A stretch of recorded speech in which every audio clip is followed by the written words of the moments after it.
following episode of the Milcam Sessions contains sensitive and mature subject matter. Listener discretion is advised. So welcome everyone to episode 3 of the Milcam Sessions. I am the Cam part of the Milcam, and I am the Mill as part of the Milcam. Okay, if you're gonna just jump right into it, yeah, we have the Mill. Sorry. We have Miller here, who's obviously very eager to get on with this episode. It's an episode I'm particularly very enthusiastic about because it's our ghost extravaganza basically. It's 4 ghostly tales that we've brought from the 4 corners of the globe, although 3 of them happen to be from Ontario, but one of them is a little bit more south in Louisiana, New Orleans.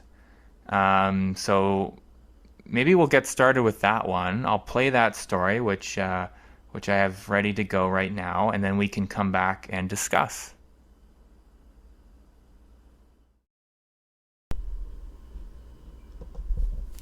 Meshach Taylor was a well-known African-American actor known for Mannequin and the show Designing Women.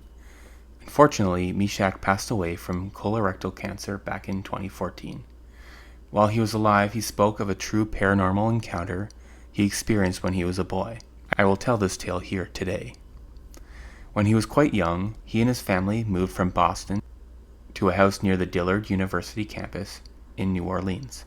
His parents got jobs as professors, and his father eventually went on to become dean of the arts program. After arriving at their new home, he initially had fond memories of the place, having many carefree, lazy afternoons playing and singing in the backyard on the property. One hot summer night, while sleeping in his room, he heard some gentle clawing on the screen to his window. He would leave his window open at night due to the heat. Bleary-eyed, he rubbed the sleep out of his eyes and sat up. Outside his window was a silhouette of a perfectly ordinary man. He was a Creole, as were most of the men in the community. The stranger was otherwise unremarkable, but Meshach was unable to make out his face. The stranger spoke. "You have a beautiful singing voice." His voice was like honey, smooth and kind. Meshach, somewhat taken aback that this man had heard him singing while he was playing by himself outside, replied, "Thank you." They talked back and forth for a short time. The man was pleasant and inviting, but strange. "Why is he outside my window at this hour?" Meshach wondered.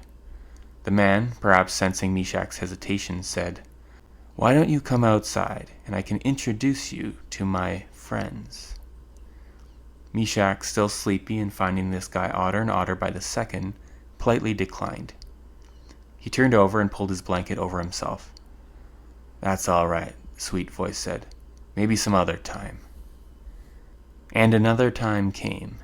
The next night, another hot one. Again, the window was open with only the thin screen as the barrier. Whistling. And again, the man. "Hey, Meshach, you there?" Again, Meshach woke up and stared into the black rectangle of his window. The man seemed a bit closer, and he could make out some facial features this time, but they seemed blurred, smudged. Maybe it was the sleep in his eyes. This time a smell was also noticed, a faint, damp musk. "Why don't you pop off this screen and hop down? I can take you to meet my friends down by the ravine." The ravine? Meshach was given free rein to play in his backyard and around his house, but he was explicitly instructed to avoid the levee and the ravine nearby. The river down there was just a bit too wild and unruly. Meshach declined. "I'm not allowed to go over there." The man, almost pleadingly, said, "It'll be all right, Meshach. It'll be a fun time. They all want to meet you and hear your beautiful voice. Just for a while?" Meshach was firm, but the man persisted. Was that a bit of irritation in his voice? The man soon gave up, promising future visits, and stepping away from the window. Meshach must have been more unnerved with this second visit, since The next day, he told his nanny, a kindly old Creole woman, who was also a member of the Voodoo faith. She seemed very concerned and had him repeat his story to his father. His father, hearing the story, didn't say much, but frowned, appearing concerned. He reminded Meshach not to talk to strangers, and told him to call if he saw the man again the next night. And he certainly did see the man. Again with the dank odor, again with the shifting features. This time, a little more impatient from the get-go. Psst! Hey, Meshach, wake up! The boy woke up and gazed out his window. He told the man, I can't come outside. My daddy said I'm not allowed. More pleading, more calling of his name. Meshach continued to decline. No, I can't. The pleading eventually soured into a raised voice with a guttural anger. He was so furious he wasn't even coherent, instead sounding like a low, rumbling growl. Meshach called for his dad, and his father immediately sprinted from his room, out the front door, and looping around to outside his son's window. He brought a flashlight with him, and Meshach saw the silhouette disappear the minute the beam of light passed over him. His father didn't see the man, but saw a wet spot on the grass outside the window, and smelled a musky smell. The following day, Meshach's nanny created a protective barrier around the window by pouring lye around in an arc. She scrubbed the front door stoop with lye as well for good measure. Shortly after, Meshach learned of a twisted local tale of a school teacher in the area who had been abusing many of his students for years. Soon after, the parents of some of the kids started putting two and two together, and the community went after the man. The mob chased him down over to the levee and the ravine, and he tripped and fell into the thrashing river. He couldn't swim, and he was left to drown. After that, whenever children would go missing or turn up drowned in the ravine, the people in the neighborhood would murmur about his spirit being behind it. Meshach would never be visited by the man again, but he never forgot the sight of him disappearing in a moment as his father's light cast over him. Sometimes he wondered how things would have turned out if he was more trusting and had followed the man down to the water.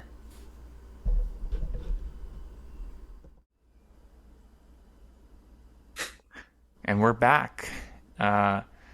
Miller, thoughts? So, this was interesting because you kind of gave me tidbits about why you picked it.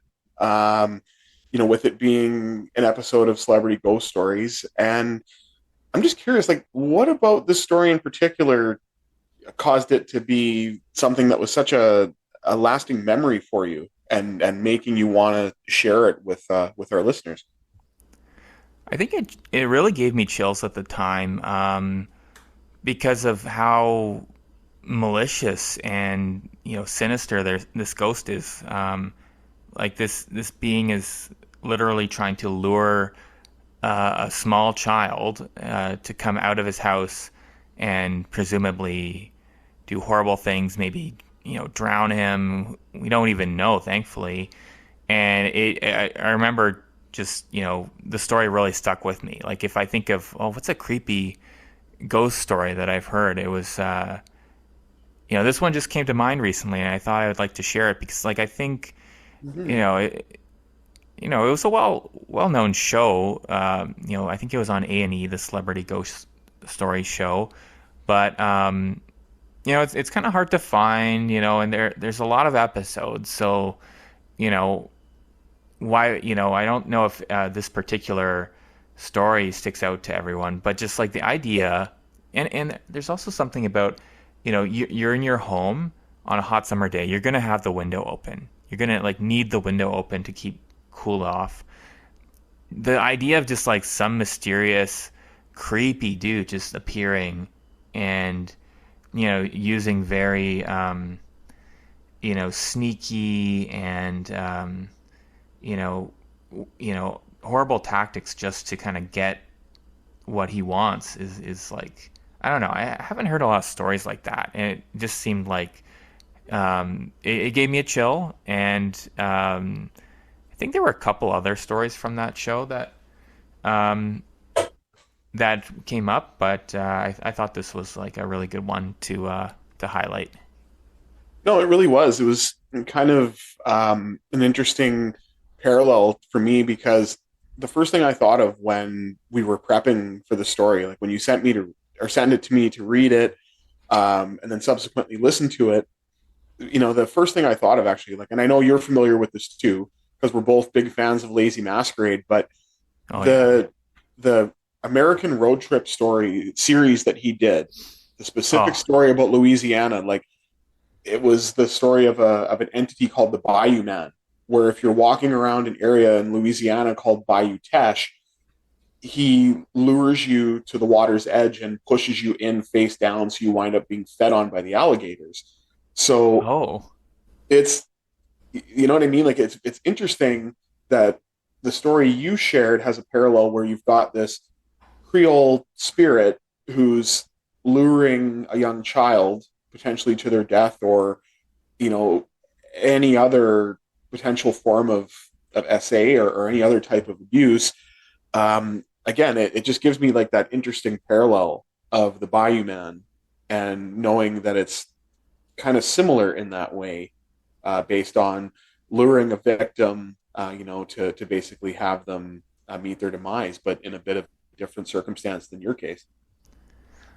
I do wonder if if there's some connection or yeah, what I do know is like the area down there. It's I feel like there must be many regions where uh, it's just so it's like swampy, so inherently a bit dangerous. If someone were to go there and they weren't aware of the situation, or if they were like lured there by like another person with malicious intent, very unfortunate things could happen. Like you really have to know where you're walking in that kind of Louisiana, getting into like Florida region, Mm-hmm. because yeah, I guess if there's you know alligators down there, then it's very easy to get harmed in a place like that. And I honestly can't help this. Like I know you're going based on the information you were given and how the school teacher described Meshach's voice. But honestly, because of us being Simpsons fans, the very first thing that came to my mind was Meshach has a sweet heavenly voice, like Urkel. And he obviously had a well established career using his voice, because Mm-hmm. I actually I don't I recognized him, but I didn't recognize him for what he's like most known for. Like I guess that sitcom Designing Women. I've heard of it, but I just kind of see him as, oh yeah, that guy. And I was just googling him, and like he's been in different horror movies in like the '80s and like bit parts. So like maybe that's where I recognize him from. Mm-hmm. But but yeah, no, like very. It was hard because I was like, what was that story? Because the story really stuck with me. It was like, you know, uh, something that I just want to find again and rewatch even before the podcast, just to be like, yeah, what was that story? Like, was it as creepy as I remembered? But I didn't remember the actor's name, and luckily I just was able to find it the other day. I was like, oh, let me take another crack and see if I could find it, and the episode was on Pluto, so it was kind of easy to find. Um, but no, it was just as creepy as I remembered it. He gives a very good account, so if you want to go watch the original, you can also check out Meshach's account of it, and it's definitely worth checking out. But no, I thought I thought I'd bring you that story, kind of, and you know see your thoughts too. Did you get the same chills that I got with that one? It was definitely unsettling Yeah. because you view your home as a safe place. you know you're inside, granted you have the windows open, and I mean, okay, I want to just quickly mention this too for any of our listeners that are outside of North America who may not have Pluto. Of course, Cam's talking about Pluto TV. Yeah, And Pluto T, not the planet. not the dwarf planet, which should be a planet. Hashtag justice for Pluto. But Oh yeah. back to my original thought. Yeah, like it. you definitely get the sense that this is very unsettling. And honestly, when I was, reading and listening to the story, I can't help but draw the parallel to my Pruner Man story from episode 2, in the sense that Mm, it had that same unsettling vibe where it's like, okay, it's something, that's not supposed to be there. Granted, in your story, it's more of a supernatural entity than, a creepy person, but still, this yeah. was a creepy person when he was alive, and obviously an unsettling specter now. But it's hard to say if I got the exact same chills, but I mean, I'm viewing this later in life and as a father myself, where Right. my immediate instinct was protective. And, if my son came to me and told me that he was dealing with something like that, I know I would take it seriously. I'd want as many details from him as possible. And, I would do the same thing that Meshach's dad did, which is, hey, tell me if this happens again and I'm going to deal with it. But it is very unnerving, right? And I mean, Mm, you you should feel comfortable when it's hot, when it's a hot night.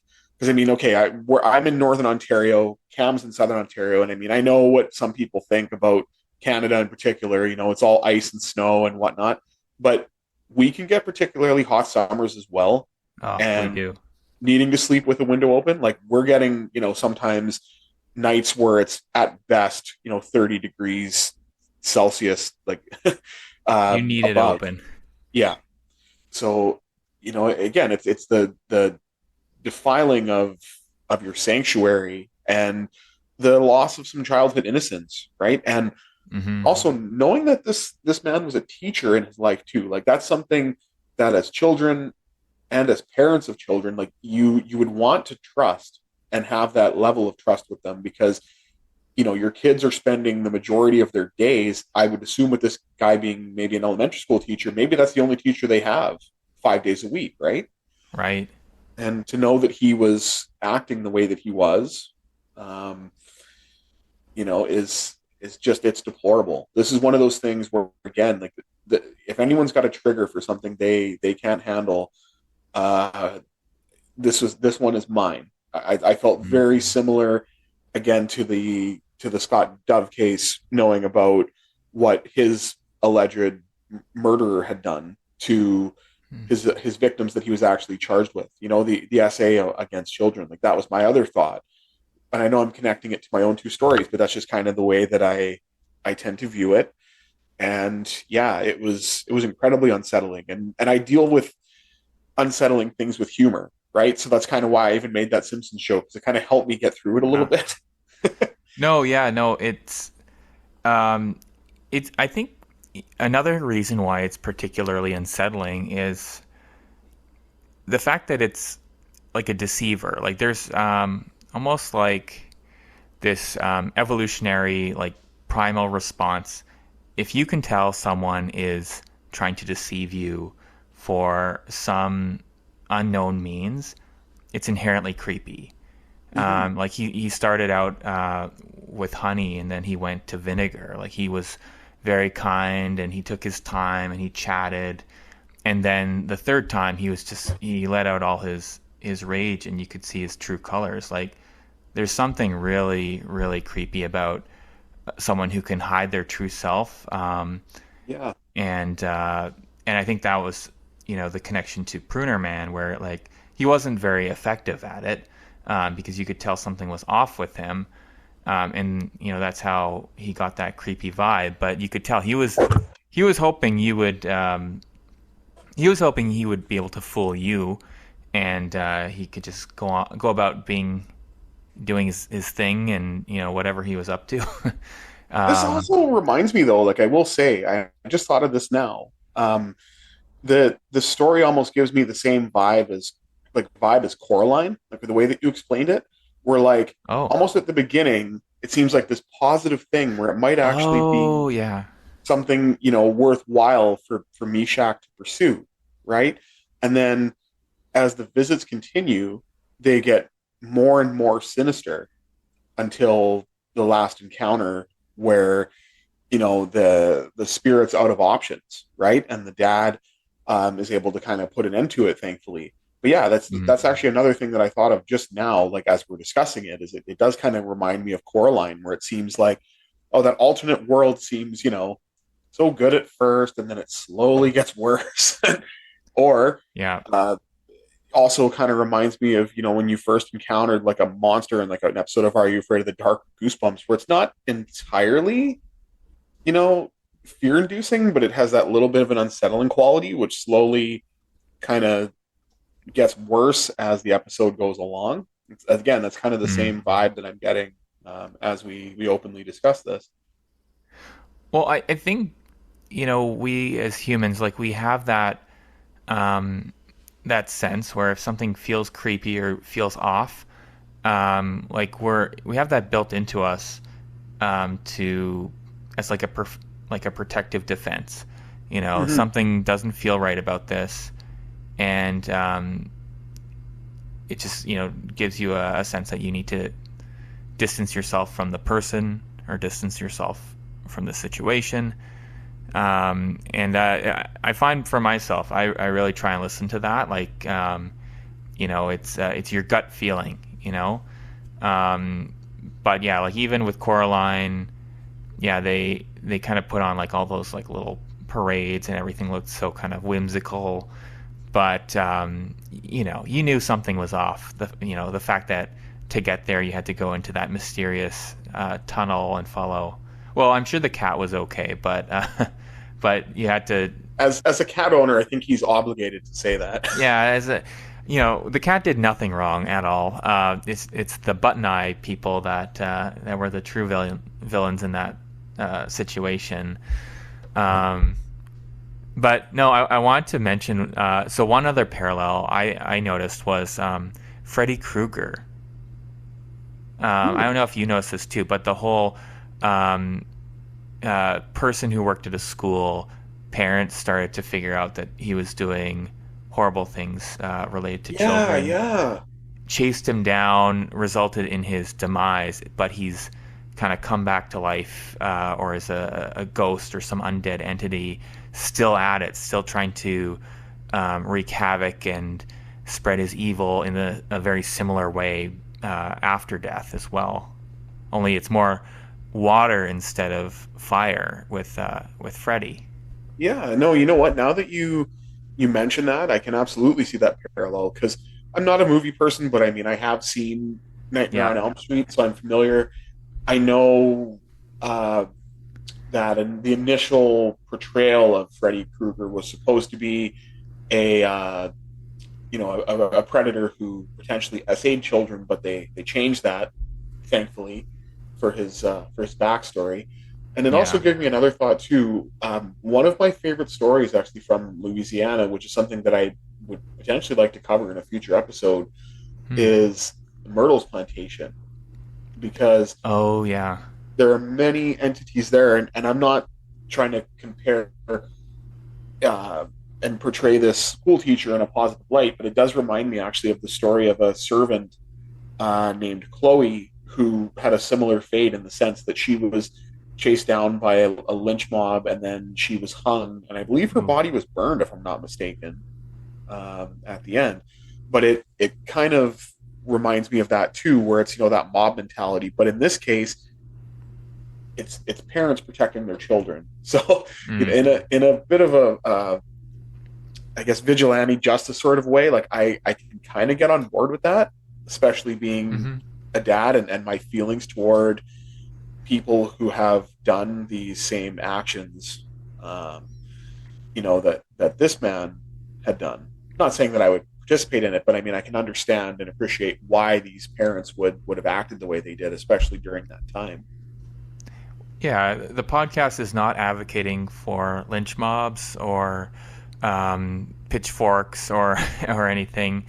But yeah, no, I think in this It's specific case, it was the parents that, like, I'm kind of getting a picture of like The Simpsons, like when Springfield kind of um, would have like the whole town rallying against someone, and they would have like literal pitchforks. Like, it kind of seemed like a situation like that with this guy, and at least in the way the story's told, it's completely Yeah, vindicated because, based on, how this entity is acting in the afterlife, that this guy deserved it, right?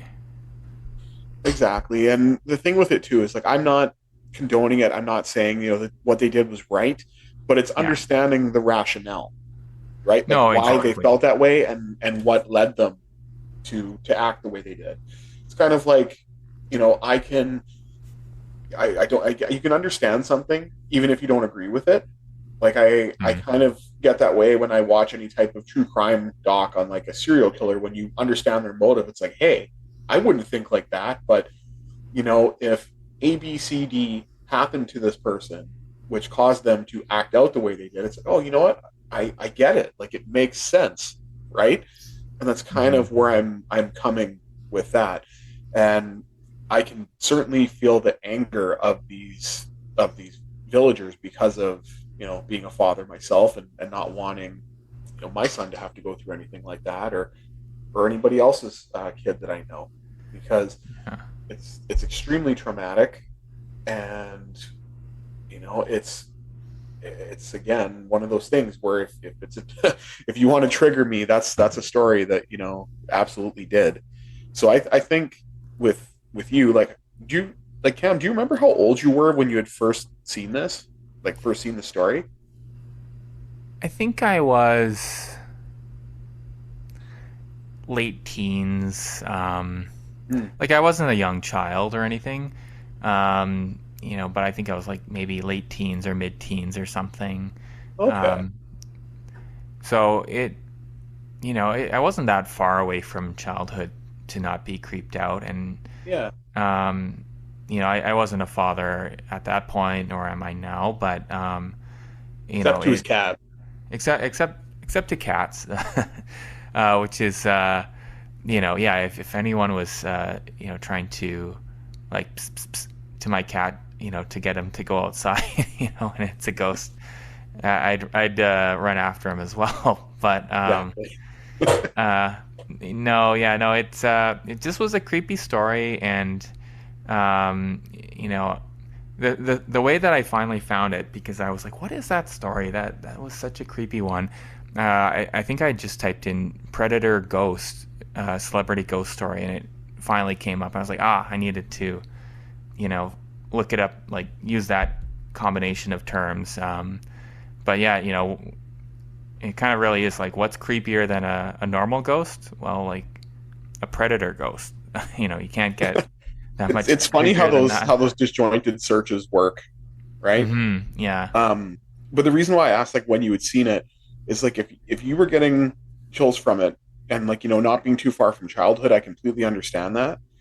Mm. And I feel like if I had seen it when you did, I probably would have matched your feeling a little more than I have finding out about this like as an adult in my late 30s because I more than anything I was in like filled with rage because of Oh, yeah. what was happening to this poor child, right? Like at that Oh, time. I felt that mixture too of like, oh, this like loathsome ghost, like, and it really is like, it's also creepy because like they kind of use that the lie to kind of create a protective barrier, but that doesn't mean like the entity or the ghost is like gone. It doesn't mean that like someone couldn't move next door, and it is you know a creepy situation in that in theory it's Yeah. still out there. Like we don't know why it's still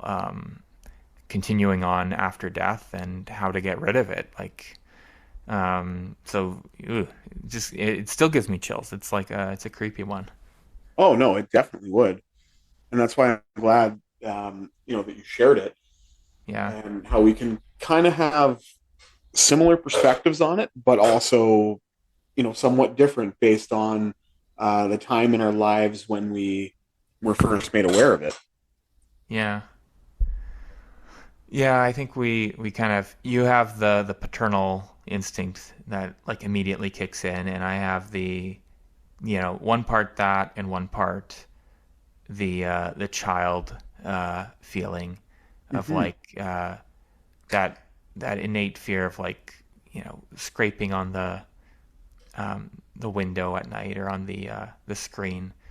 Um, but yeah, I hope our viewers enjoyed it because I thought that was a good one to open with. I wonder if we should we move on to your first story, but the second ghostly tale for this episode. Yeah, this was definitely a great way to start off episode 3.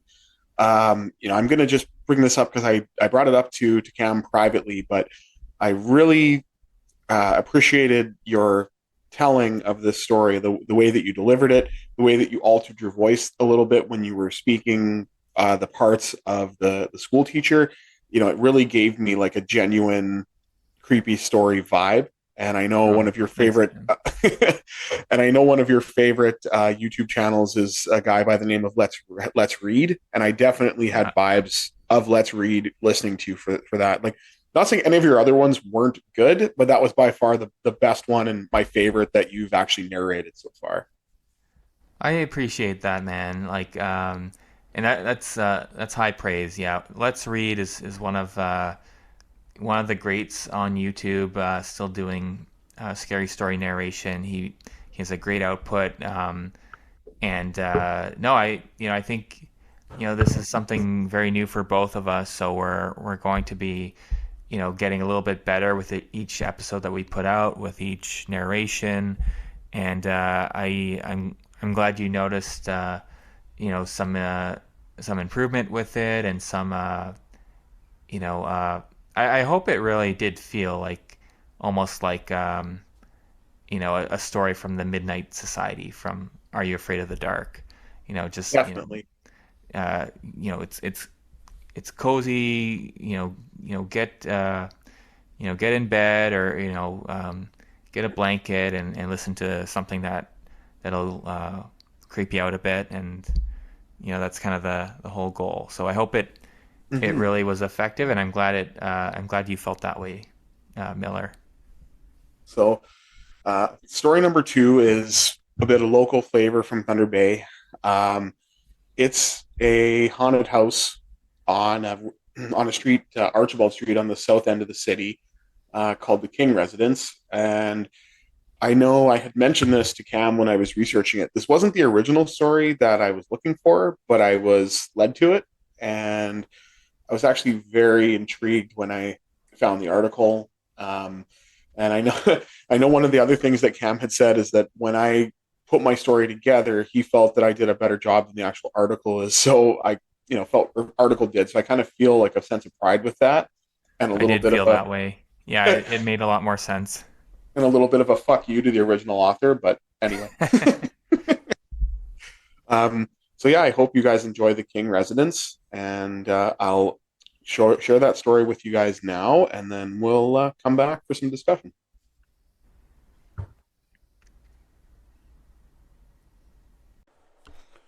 In 1986, a young, single woman named Rose purchased what she described as her quote unquote dream home, the King Residence, located at 302 Archibald Avenue South. It was originally built in 1905 and was named after a former railroad contractor and city councilor of Fort William, now part of Thunder Bay. Unfortunately for Rose, her dream home would soon become a nightmare. There was a back bedroom in the southeast corner which Rose used as a guest room.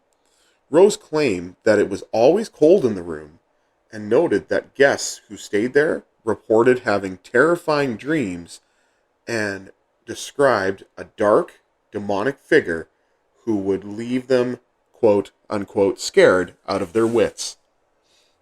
Interestingly, animals would be strangely drawn to this room, with her dog sitting and staring into the walk-in closet, while her cats would sit and stare at the walls, sometimes jumping at them.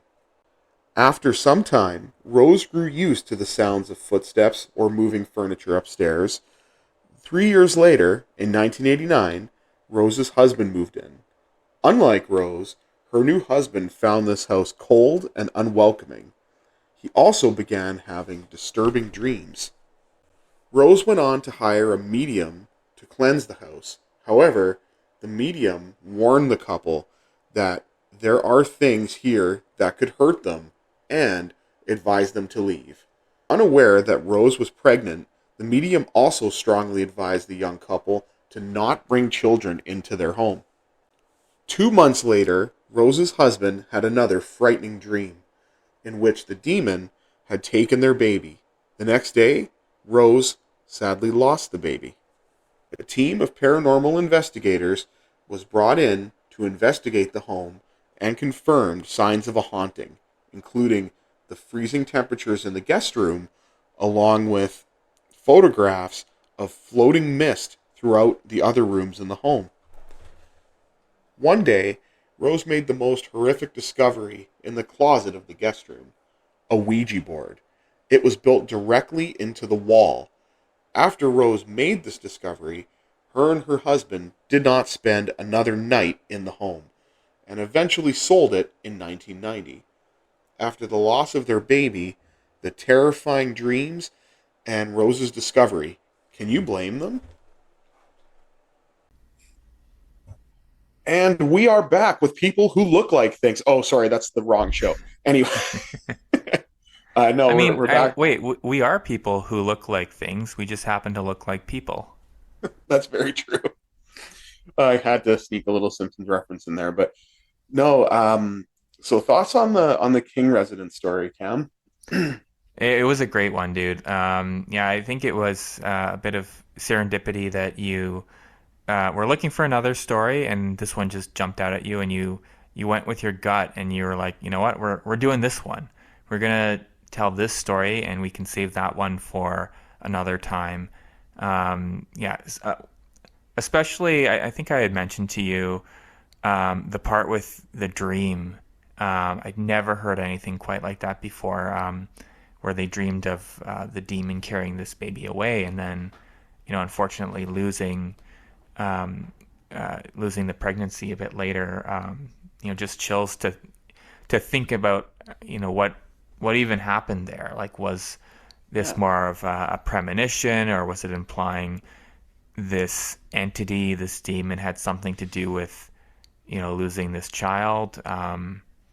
It's ambiguous. It's, but it feels like something incredibly wrong happened there, and it was, like such a dark household to have to live in for as many years as they, lived in it. So The thing is, it's a relatively short window, but based on all of the stuff that happened, I mean, yeah, it seems like almost like a lifetime, right? Because going through the loss of a child, especially with the father having more or less like a dream premonition of it happening, and then it actually happening. No, that got me too, because you're supposed to have this, what's a natural progression of the life of a married couple in the 1980s to welcome a child. But then not only do you have a paranormal investigator basically saying, hey, don't bring children here, but then the husband having the dream of a demon taking the baby away, and then unfortunately the wife losing the baby. I mean, I I couldn't even fathom a loss like that. oh, I know. Especially if you think, if you lived outside of this house, or you didn't have this entity haunting you, that maybe you could have carried this pregnancy to term. Yeah. I'm sure, that haunts them, just wondering what could have been if they didn't move to that, damn house. That's just it. And I mean, there's got to be a sense of guilt there too. Like this is the house that they chose. If they had gone somewhere else, you're right. They would have potentially been able to keep the baby. Have a more positive, positive outcome with the child and with their lives as well. And I mean, it's got to be hard too to have to go through that loss, then look at moving, after you make a horrifying discovery. Although I'm still, I'm still kind of like shocked that that's what they wound up finding, in a bedroom closet. Oh, the uh, Ouija board. the Ouija Um, board, yeah.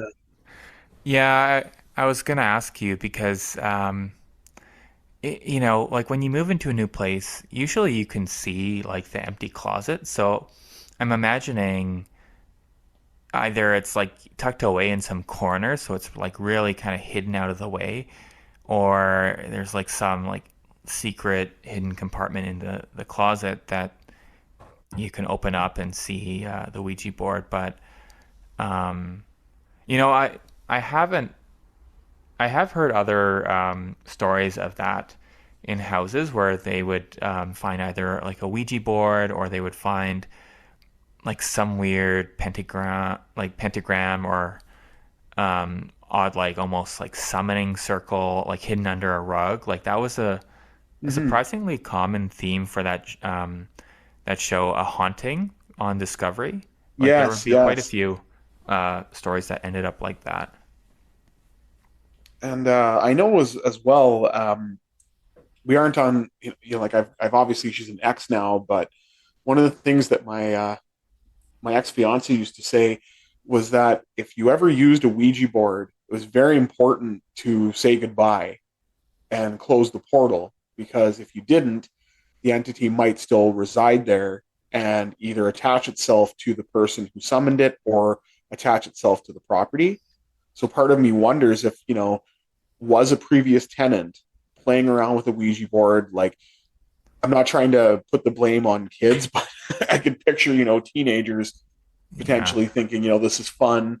Let's use a Ouija board, see who we can contact, or maybe they did it for a personal reason where they wanted to try to contact the spirit of a loved one or a friend, and it Mm. unfortunately went wrong, and they weren't able to close the portal. Because those are the little details I wish I had gotten. So I'm glad that you asked that, and it's unfortunate that I don't have an answer, because when I'm picturing it, yeah, I can see the Ouija board being tucked away in a corner, or if there's like even a panel that's removable from the wall, maybe, Mm. and Yeah. it could be in there too where you don't see it right away. Because if you're moving in, I mean, I know I've moved about 4 or 5 times in my life, and I mean, I know you've moved as well.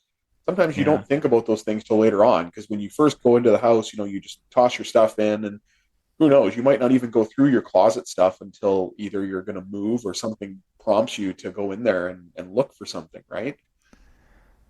Yeah, like one thing I could see is like if it's on the ceiling of the closet, because I don't think I would ever like walk all the way into a closet and look up. So I could see it being hidden that way. Mm-hmm. I could see there being many ways that it's hidden, but very very odd, for it to be like, because didn't you say it's like built into the closet? Like it wasn't just like a That's what it had said. Yeah, it was that yeah, it was built into the closet, um, weird. built directly into the wall, and that's kind of why I was thinking that maybe there was a panel. Like if it's hidden in the wall into a compartment, like maybe there's something you have to do to open it. Because you'd think that if you're using something like that, especially if you're a teen, say, right? I don't think you'd want your parents catching it, because I don't know exactly when this Ouija board was in there. That's another thing that I wish I could have gotten info on, Yeah. but I couldn't. But if this did happen, let's just say it happened between 1980 and 1985, somewhere in there, right? Hmm.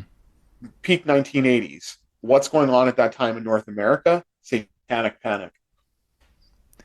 Yeah. Yeah. Ouija boards were very big in even like the 70s and earlier than that too. Like they've been around, and then Hasbro mass produced them. So they were common, but why built into the wall? Like, unless maybe it was like a part that had a Ouija board like painted on, but it Mm. almost like makes me wonder, like, was this, intended to be like, did someone want this house haunted? Like, was someone trying to summon some entity? Like, why not just have like a board that you could put in the closet, right? And you can take out when you need it, and you could put away when you don't need it. Why um, is fix it to the house permanently? Yeah, it's an interesting thought. Why you would do that. I mean, it never said anything about the spiritual beliefs of the original owner, but part of me does wonder if maybe someone uh, moved in, or if the original owner was potentially an occultist, right? Because there are very Yeah. many people of power uh, who do practice occultism and black magic. Like one person that I can think of right off the top of my head is the former Canadian Prime Minister William Lyon Mackenzie. He was very into spiritualism and occultism, and Wait, even really? yeah, he actually consulted a psychic medium about making certain political decisions when he was in power. Huh. Yeah, That's the guy on so the 50. that's fair. Yeah, that actually I had heard, because I know I showed it to you. I'm not sure if you've seen every episode yet, but that was brought up on a really great old early 2000s haunting show that's Canadian content, specifically called Northern Mysteries, and Hmm. they talked about William Lyon Mackenzie and his connection to the occult and spiritualism. So yeah, that's why I'm just saying, as an example of somebody who's an important political figure who used something like that. And I'm not accusing the original owner of the King residence, John King, but he was a former alderman who was a local politician here in Thunder Bay. Obviously, not on the same level as a Canadian prime minister, but it makes me wonder if someone like him or someone after him had that occult connection and put the Ouija board into the closet. And I mean, Hmm. it's a shame that uh, when the house was sold, to the owners that are mentioned in the story, that was never disclosed to them. It's a shame that you don't have to disclose something like that, because that could have completely changed the sale, right? Especially if someone is very strongly connected to beliefs like that. Maybe they wouldn't move into that house, and maybe their lives would have turned out differently just based on knowing that fact before they moved in. I think you have to disclose, like, if there was a murder in the house. Mm-hmm. Although I don't know, like, I won't pretend to be up on the law for that, but I know in some places you're kind of supposed to at least mention it to them. But if there's no known murder and it's just like, and if no one tells the real estate agent, hey, I think there are ghosts here, yeah, maybe they didn't even know. Yeah, Or they it's did. hard to say. Yeah. 'Cause it'd be nice to track down the history, um, to Mm. to archive it all the way back. Like I'm fortunate that I was able to find a photo of the actual house, but I would have loved to have seen like a photo of the Ouija board too, if they had it somehow. Yeah, that's what I was curious because I think the house was built in what, like 1905 or '08 or something you said? Um, 1905, yeah. 1905. So right, kind of the height of spiritualism was like around then. So I wondered if it was like a very old looking Ouija board that would have like hinted that it was constructed when the house was constructed, or if it Hmm. was something more modern potentially. Yeah, that's the thing. It's why this story is a little more open ended than I would like, but it is still very interesting. And I will say, like, as we're discussing the King residence haunting right after the school teacher story, it's kind of a weird coincidence that both of these stories have some sort of paternal or maternal connection as well. Hmm. Yeah. I think it sticks with you more. Like if a story kind of gets close to home, Hmm. and like actually, is like putting children in danger or something. It's more than just, people see a ghost and it's creepy, but then, everyone goes home and they're fine. There there does seem to be like some real danger with these first two stories. Also, I was wanting to get your opinion just because obviously, having cats. I mean, I've had cats. I've also grown up with dogs. But Hmm. what are your thoughts on the animal's reaction of Oh going yeah, into the room? I was gonna comment on that because yeah, it's weird that it's supposed to be dangerous for children. So usually when there's supposed to be a spirit in the house, animals like will act weird. So a classic thing is they say cats will like stare at a empty spot on the wall, and some people think, well, maybe there's like a bug that you can't see, or a rat in the wall, or I don't know, the cat's just there's some other sensory thing that's causing them to look in that area. But some people do wonder if it means their house is haunted. And it wouldn't surprise me. Like, we don't know fully what it is they can perceive, and I'm sure if someone has a house that they themselves suspect is haunted, and then their cat or their dog starts acting unusually, they'll start to like wonder if put two and two together, and wonder if the animal can pick up on stuff. But what I haven't really heard was animals liking the spirits. Like, I've heard them acting unusually. I've heard of dogs like growling or barking at entities or things that they perceive. Even like things that, like, I've heard stories of more benign entities, like ghosts that aren't inherently malicious. Even sometimes dogs, it just freaks them out and they don't like it because it's weird. But like, what is it about this thing that is appealing to animals? Like, is it Yeah. another case where it's almost like it's like luring them in? Is it, you know, uh, it's just a very unusual. I have no clue. I wouldn't even know where to go with that. But it's just another thing that's a detail about the story that's very different from typical stories that I've heard. Yeah, exactly. And I mean, I know too, like a lot of owners would view it as, oh, my dog or my cat's acting strange because it's just staring at nothing. But Yeah. they are very like animals are way more in tune to so many things than we are. I know like Mm. every dog I've had, they knew that I was sick even before I knew I was sick, and they would not leave my side until I got better. So if I had like a fever coming on or like a cold or something, um, the dogs I grew up with, like particularly a dog named Chimo. I had him in the early '90s to Mm. the mid 2000s. He passed away in 2006. But every time I was sick, he was there always, like laying on my bed. He would rub me with his nose. He knew that if I was having a Oh. fever, his nose was freezing, and it really helped. Um, and even the last dog I had, Violet, up to last year, she was like that too, and she could sense. Like I'm not gonna lie, like I'm working through some struggles with mental health, namely depression, anxiety, PTSD. But when I was in like a very strong depressive episode, like Violet knew Mm. always. She was there. She always knew to stick by me. She was there to kind of give me something that was comforting.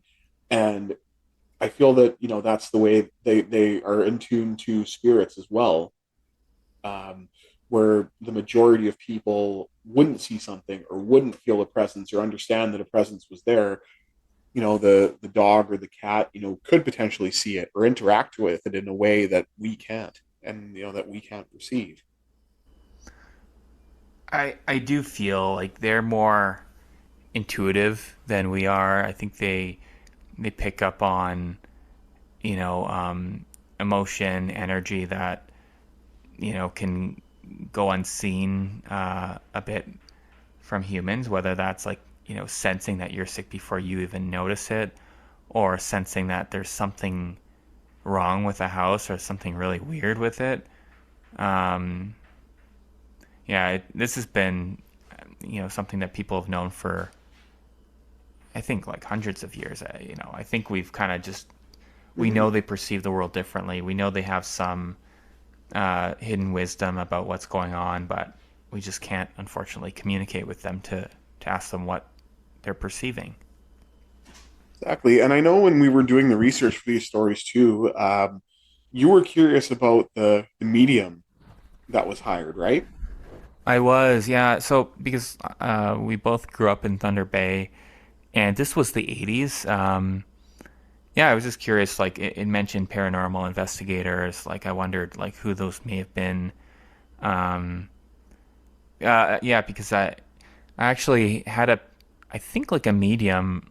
Yeah, it was a person who on their vehicle it said Raymond the Medium, and it was parked on a street near where I lived, Windsor Street, and I would sometimes see that car just like driving around.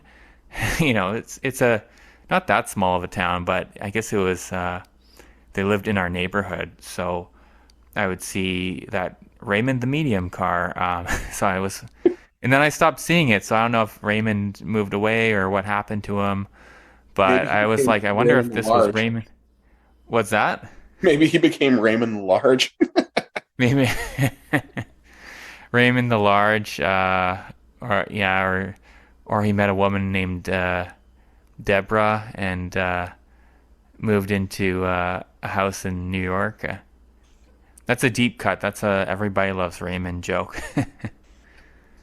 See, it's funny because like I was thinking TV too, but in a different way, having like a theme song like Raymond the Medium. But no, I getting back to the topic seriously for a minute. I am genuinely curious because that was something I wasn't able to find either. Like what medium they were able to consult. So Mm. anybody who's listening to this from Thunder Bay, it would be incredible if you were a medium that was consulted to go to the King residence, or you know, failing that, if it's somebody who listens to this that has some sort of connection who might know who that medium was, it would be fantastic to share that in the comments because I'd like to fill in as many of the gaps to the story as I can because it's kind of one of those ones. It was a happy accident that I stumbled on it, but I was really enthralled by it, honestly. Like it was a very interesting read, and it was one that I wanted to try to get as close to completion as possible because I almost felt compelled, to keep looking for more info after I wrote it, and that's why I was glad I was able to find like the original person who had the house built, a little bit about them. It's also kind of neat that he was involved in railway because my family has a very deep connection to CP Rail, so Mm. it kind of made me think of that too, and kind of turned like what was ultimately a very heavy and dark piece of subject matter into something a little more positive, just because I was able to have that kind of small but meaningful family connection, just knowing that this person was involved in railway, and my family has a deep connection to railway, so that did kind of help a little bit because I will be honest, like researching some of these stories is very hard. Um, they can stir up some feelings, they can trigger you from time to time, so it's always Mm. good to kind of approach this with genuine care and compassion, but also have a bit of fun with it. Find ways to insert a bit of humor in there too. Yeah. To help through the tougher parts. But um, in all seriousness, like my heart truly goes out to the couple in this story. I hope that where they are now, they're feeling safe and surrounded by happiness, love, and warmth, and are able to heal from this and potentially um, not necessarily move on, but at least find some level of peace and comfort as they moved on to a further chapter into their lives. Yeah, no, it's been several decades. At least they were able to, close this chapter, move away. So I really, truly do hope that they're enjoying their lives now and they've kind of put this behind them. Mm-hmm. I did want to also just shout out that, yeah, because of you, doing the research for this, like, you were able to more accurately define kind of the story. The original owner wasn't the mayor, I think was what the original article you found said, and then it was just a bit of looking in a bit further research to find that no, it was like a city councilor, alderman instead. Not like the detail changes things drastically, but it's just I appreciate you just going the extra mile, kind of looking into things a bit more. No, I appreciate that, man. It was just one of those things where I wanted to at least get a picture of the house, and then I was able to find that out. And I mean, at least it's not a detail that completely changes the story. Like, No, no. imagine if it was something like, oh, she went into the closet and found, a Monopoly board game instead of like a Ouija board or something. Like that would have turned like a great story into just, oh, this almost sounds like fodder or like like a really Yeah. shitty creepy pasta. Yeah, no, we don't want any shitty creepy pastas in this podcast. I only want Um, edible pastas, man. Fuck creepy yeah, yeah. Uh, Spooky soups, on the other hand, um, that might be man. different. Okay, now I've got to know if there's like a thing, spooky soup, if there's like a recipe, and then my mind immediately went to spooky alphabet soup for some reason, and I don't even know why. Was it like Peter Griffin who was like, oh, I think my alphabet soup is trying to tell me something Haunted, too. yeah, It says ooh, Peter, those are Cheerios. yeah, that's right. Oh my god, as you were saying that, I had like Brian's voice in my head. Oh, that was gold. But um, I'm okay if you are to move on to Yeah. story three, unless you've got anything else that you wanted to discuss from the King residence. No, I think we really covered it well. Yeah, let's move on to story three. This is about a ghost town in southern Ontario called Ballycroy. So I'll let you listen to that now. Ballycroy is a small Ontario ghost town located close to Orangeville off Highway 9. It's about an hour's drive away from the Greater Toronto Area. A former logging town, this place was once bustling and filled with many industrious townfolk. It was settled by an Irish Canadian named Sean Beattie, and I guess you could nickname Ballycroy Mill City, as Beattie built a sawmill, a shingle mill, and a grist mill, which ensured the community had a thriving economy. As tends to happen with ghost towns, many of the historic buildings have since been reclaimed by nature. One such place is the old Pettit Homestead. Near the western road to Ballycroy, there's a ramshackle place, barely visible behind the craggy branches of the pines. This home used to belong to Chester Pettit, who unfortunately died in 1917 after being shipped off to France in World War I to fight as a Canadian soldier. The Pettit homestead has clearly been abandoned for a long while since. In this lonely but well-preserved house, many who visit it feel a great sense of unease. Some have reported a sudden shortness of breath, an icy chill up the spine, and an abrupt feeling of nausea overcoming them. It's almost as if something is warding away the living so that the old place can continue shrinking into the dark woods. Other homes in the town give a similar unwelcoming vibe to visitors and urban explorers. One sometimes feels a sense of being watched by unseen eyes in Ballycroy. Photos often reveal this ominous feeling to have validity, with some of the images coming out strange. Odd, face-like smudges sometimes appear in the developed photos, and there have been other baffling photographic glitches reported as well. Yet, despite the unsettling energy of Ballycroy, the town is not completely abandoned. One single property is still populated by living residents, the old general store. The former McClelland General Store is now a private residence. The current owners claim to have a female spirit lurking on the second floor mezzanine. They had a guest stay over one night as a visitor. This guest, a 90-year-old woman, had quite the fright in the wee hours of the morning. Lying in bed, she began to feel as if two eyes were boring into her intensely. When she opened her own eyes, she found she was correct. A woman in Victorian clothing was standing in the corner of the room. The figure spoke but one sentence to the guest, inquiring, "Why are you in my room?" before fading into the shadows. The exact identity of this Victorian woman is not known. Perhaps she is a former resident of the property? She appears periodically and has not yet seemed to have left. The third known haunting of Ballycroy takes place at the grounds of the old hotel. A rough and tumble place, the hotel was constructed in 1850 by local businessman Peter Small. Some of its regular guests were 3 women who are milliners at the local wool factory. The hardworking women, Mary Fanning, 32, Margaret Dakey, 24, and Bridget Burke, 28, all perished in a tragic fire in 1875. The women were on the second floor, and by the time they were aware of a fire, they were blocked in by the crumbling walls. Villagers gathered outside the inferno, watching in horror as the women desperately fought to escape, clawing futilely at the window. Eventually, tiring out, they resorted to pleading uselessly as the flames engulfed them, one by one by one. It's bad enough for so heinous a tragedy to occur even by accident, yet it was widely believed that this fire was started intentionally.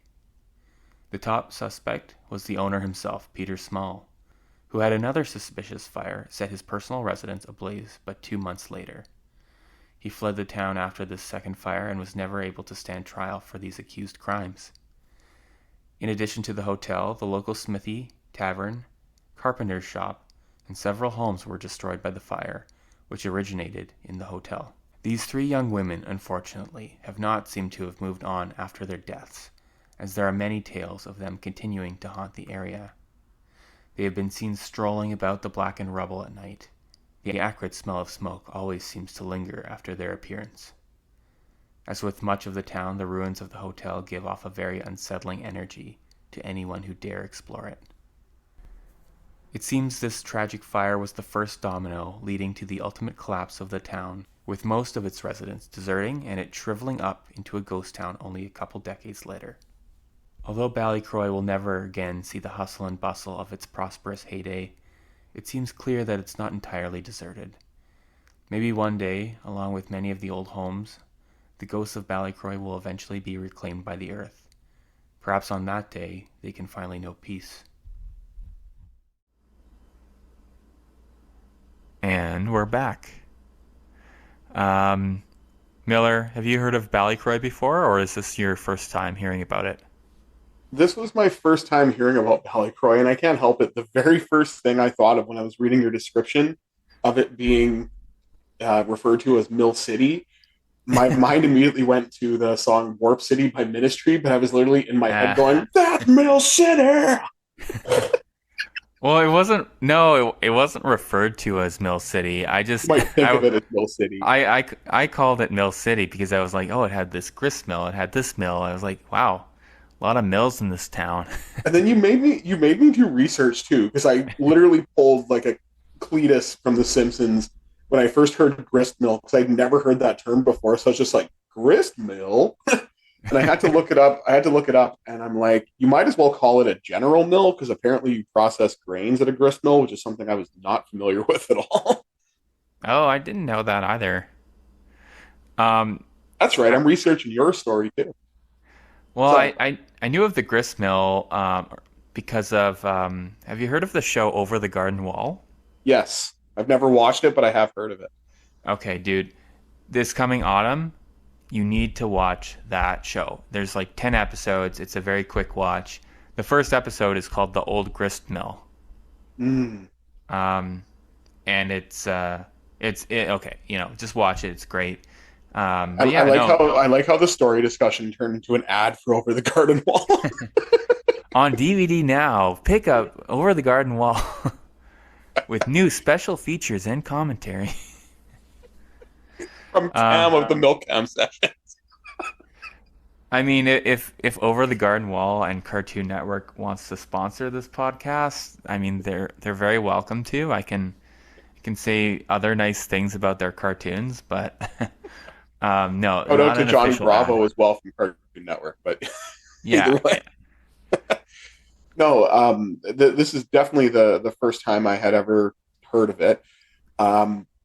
And I mean, it was interesting just because I mean, where you're situated now, it's relatively close to the area with being in the GTA, right? Yeah, about an hour away. Mm. Um, and I know like there's just a lot of interesting things that kind of came through with that story. Just knowing that the town, you know, was thriving as many small towns were until, you know, residents decided to, you know, were forced to leave. I guess because of um, maybe lack of activity with the mills, I would think, and obviously they've towns experienced a lot of tragedy. Um, but I will say this is actually kind of funny. And I'm not trying to put you on the spot here, but like I did chuckle a little bit because you had a really unique way of making a general store sound terrifying. Well, it is. It has a ghost in it. I just love That it. is That's like kind of scary.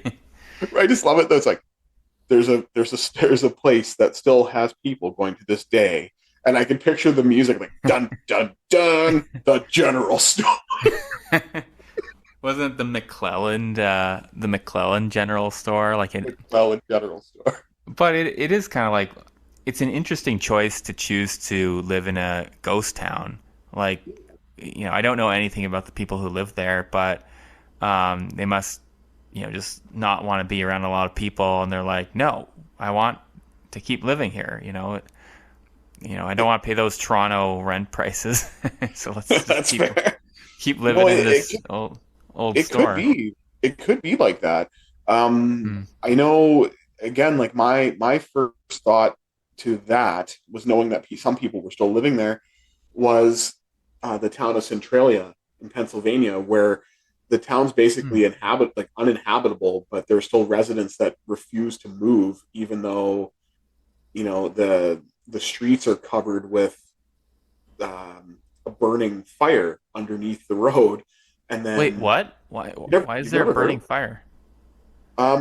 so sorry to get off topic, but No. in Centralia, what they did in the, I believe it was in the 1950s, either 1950s or 1960s, they decided to burn off a bunch of leftover mining residue for coal mining, Hmm. and it caused a fire that's basically been burning for over 40 years now.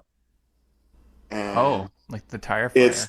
yeah, in a way, it's almost like the Simpsons tire fire, but it's underneath the town. So the roads will spontaneously have sinkholes open up in them. There was actually a kid that fell into a sinkhole and had to be rescued and suffered third degree burns, from my understanding.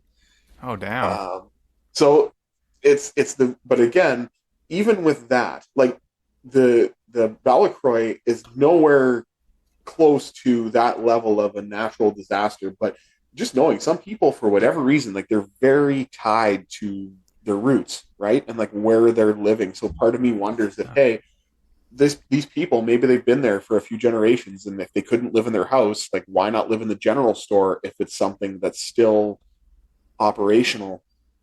yeah. Um, you know, it's very hard to say. And it's Um, it's close to Orangeville too, so maybe they're like, okay, we drive a bit and we get to Orangeville for our groceries, and we can, drive an hour and we can get to Toronto if we need to. mhm. Like it's not that bad, as long as you don't hate driving a little bit to get places. But it's creepy. I mean, I've seen stories too of people that are kind of the last holdouts in these like ghost towns, and I just feel like it would have a very uncanny vibe to, everywhere you walk, there's just nothing there, and especially this town where there's, seems to be more of this like subtle, dark energy kind of there. Nothing really, nothing as like overtly malicious as like the first two stories that we had, but just this kind of sense that like you're being watched or you're not alone, but just not knowing what that is. You'd have to really get used to that feeling if you're gonna live there. It's that level of stillness and knowing that nature has taken over. I feel like a place like that would honestly be good for somebody who genuinely wants to live off grid because Oh yeah, Yeah. You know, like you're not connected to. I would assume you're not connected to anything like Wi-Fi, obviously, and anything to that effect. But I wanted to kind of lean into this a little bit in a joking manner, not to take away from your story, but only because this town did suffer a lot of tragedy, and um, what gets me the most is the fire involving those poor women. Like that's one Mm, thing that really stuck with me. yeah. Um, and I know, like I brought it up before we actually went live. It got me just because I dealt with something kind of similar to this. I had a very good friend of mine. Like I'm a stand up comedian as a hobby as well, and we Mm. have a good connection from Thunder Bay to a bunch of comics in Winnipeg. And unfortunately, we lost one of the Winnipeg comics in a house fire. So I will be honest, like this was a very hard story for me to read and listen to. But I wanted to do it because obviously it meant a lot to you to share it, and I'm glad that you got me to do this because it did help provide me with a bit of closure as well. Mm. Um, so I do want to make a quick shout out. Rest in power, Clayton T. Stewart. You were a wonderful man and one of the most genuine and funniest people I've ever met. So before we kind of delved into the deep dive, I wanted to kind of just crack some jokes a little bit in his honor and then, kind of move into the serious discussion because I don't want anyone to think that I'm, um, speaking ill or making light of a negative situation. But again, it's just something that I have to handle with humor just because of all the stuff that's gone on since December of last year. And thanks, Miller. I think that's a really nice way of honoring Clayton, who unfortunately passed in such a terrible and similar way to the story. And I didn't even realize that it would kind of remind you of that situation. Like I was just trying to find a story that would be, you know, interesting, Mm-hmm. but I think it kind of in a way speaks to that. Like if you're in some mourning for a friend, different things will just trigger memories once in a while, and it's hard to avoid it, and it's you can kind of you know for certain situations you can maybe avoid some uh, certain particular triggers, but sometimes they just they're going to just kind of come. And I'm glad you took that opportunity to kind of honor your friend for the podcast. And Mm-hmm. yeah, rest in power, Clayton. Um, so I know like one of the stories that you had mentioned was we're not 100% sure on the pronunciation. Uh, Cam, when he told the story, went with the English pronunciation, petit Petit. or petit. I don't, but I reached out to a very good friend of mine who goes by Kat, and she has a true crime blog. She lives in Winnipeg, which is called Cat's True Crime, and her first language is French. So I reached out to her, and she also said that the last name could be pronounced Petit as well. Mm. So I'm not 100% sure. I'm leaning toward an English pronunciation just based on the owner of the homestead's first name. But I did want to mention that we could potentially have it as Petit as a pronunciation as well. Mm. And I got a little bit of clarification for that. But I think for sake of argument, based on how the story was told, and again, the person's first name, we'll go with the English pronunciation in this case. But it could also be pronounced French. So I wanted to cover both bases. Mm. No, I made a call, but yeah, hopefully the name is pronounced accurately. But what did you think about the Petit household? It didn't sound like there was any overt, clear evidence of haunting, but just that, strange things around the house, Mm-hmm. like nobody saw like an apparition there. But I included the story just because it kind of highlights that like over the years, like a town will accrue tragedy like that. Like he just passed Honestly, away. I liked that you included this story initially because it kind of acts as like a buffer where Hmm. it builds to what is going to be heavier subject matter as you go along. Right. And it is very interesting, to see things like face like smudges that you can't explain, Yeah. in developed photos, because reading that part of your story, my mind immediately went to the Dr. Hamilton Paranormal Archives in Winnipeg, his experiments with ectoplasm, right? And Uh, those types of photos. So I found that part of it very interesting. And again, it was just kind of a bit, almost like your first story, where it's kind of unsettling, but it's not anything that's alarming per se, yeah. and it gives you kind of a buffer to lean into, or to like work your way into the harder, the more difficult subject matter. It almost gives me like an equivalent. If I tie it to music, it's almost like you started with a heavy metal story and then you progressed to like doom, and then you ended with like death metal, right? Where it's like the slow kind of progression Ease from it in. an accessible genre to like the least accessible genre at the end. So I thought that part of it was actually kind of neat. Yeah, no, I'm glad you were kind of eased into the story, and yeah, it just kind of builds this ambiance for the town. Like it's a whole town. Like it's filled with many different people. Like it was a working town. People were there to be industrious. And Mr. Petit, died in the service in World War Mm-hmm. One, fighting for Canada. And no, it's just it kind of paints this picture that this town just kind of receding into nature, being reclaimed, and there's the images of his house where it's just kind of covered in like brush and foliage, foliage, All this beautiful foliage. foliage. It's foliage. That's what I said. It doesn't take a nuclear scientist to pronounce foliage.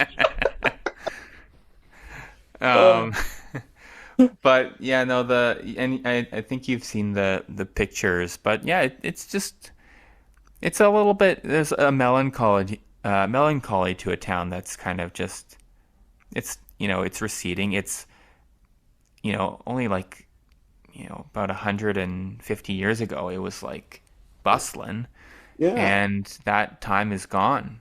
Now there's like one house that's populated by the living, and the rest is the dead.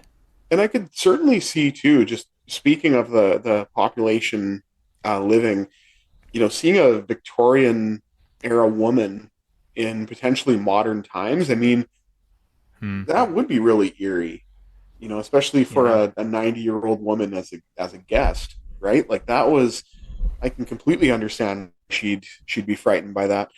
I will say too that this actually kind of reminds me of a song. Like the story actually reminds me of a song, and I know it's an artist that I'd shown you back in the day. Um, there's a song by a black metal band from Norway called Borknegger that has a song called "The Beauty of Dead Cities," Oh, and okay. yeah, and like this story reminded me of that perfectly. Like if you were able to get the rights, granted, Century Media would copyright strike us if we did that. Yeah. But if we were able to have a song that could play during this that accurately fit that picture, I feel like it would be that song by Borknegger again, the Blueprint of Dead City, or the Beauty of Dead Cities. Sorry. Yeah. So again, the Beauty of Dead Cities. So anybody who's curious, check that out on Spotify. It's a fantastic track, and like I say, it really captures the essence of what I see in the photos, which of course are on screen as this is going up on YouTube too. But no, it's very interesting. And then I had read, and I know I pointed out to you just because I could tell based on the original um, write up for the story, you seemed rather frustrated with a character in this, in the third part of the Oh, story the with the owner of the hotel, hotel. Mr. Peter Small. Yeah. Yeah, not petite, but small. Okay, that's an amazing tie-in. I didn't even think that. That's right. Now we're gonna call him Peter Petite. Peter Petite. No, yeah. So incredibly sus about Mr. Small. I've seen speculation that he, intentionally started the fire. Like, obviously, we don't know. This was, you know, 100 plus years ago. I also don't want to like besmirch this guy in case it's just a very odd coincidence. Although it's a person who's passed away now. We don't know, but it's very unusual. 2 weeks later, his own personal residence burned down, and then he fled town. Like, apparently, people in the town really wanted him to be found and stand trial. So at least um, a lot of the town folk felt that he was very likely to blame for this tragedy. But Mm-hmm. he ducked the law, so he never got his day in court. They never got closure, and we don't know how he lived the rest of his life, but very sketchy guy. Hopefully, he didn't, build any other hotels or anything else, and he lived more modestly going forward and didn't do any more harm. But no, uh, it really seems like he had something to do with it, but we don't know. That's just it. And I mean, we can certainly speculate, but I can understand where you connected those dots because it's a suspicious fire, claims lives. You know, the immediate thought is, hey, this guy burned down his hotel for insurance money. So, you know, Yeah, you can definitely understand that. And again, I can't say that he did or not, obviously, because we don't have all the facts of the case. But again, it does lend credence to a potential scenario. It's circumstantial, it's hearsay, but it also comes across as plausible. And just to yeah, know that not only was the hotel burned down, like that would have been, a fairly negative thing, especially if it turned out to be insurance fraud.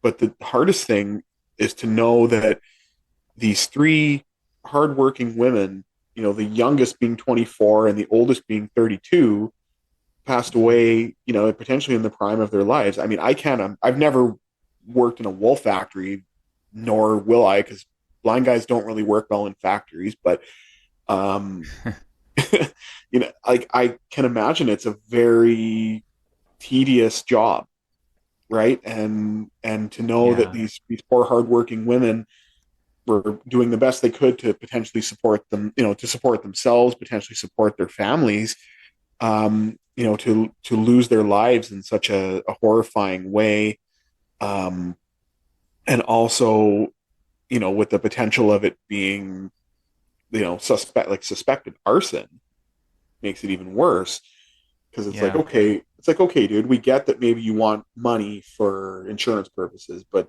do you not care about the lives that were lost in this too? You know, like Maybe he that's didn't just think it would, yeah. well, obviously, if you're going to commit arson, you're putting people's lives at risk. So you're Mm-hmm. doing something incredibly reckless, even if you don't want to think of it as like that you intended for something like that to happen. But no, I felt more melancholy reading about these three women because they must have been very not very well off. They were living in a hotel, so they didn't have family to stay with in the town. Maybe you're right. Like, maybe they were sending money off to family, or maybe they were saving a bit.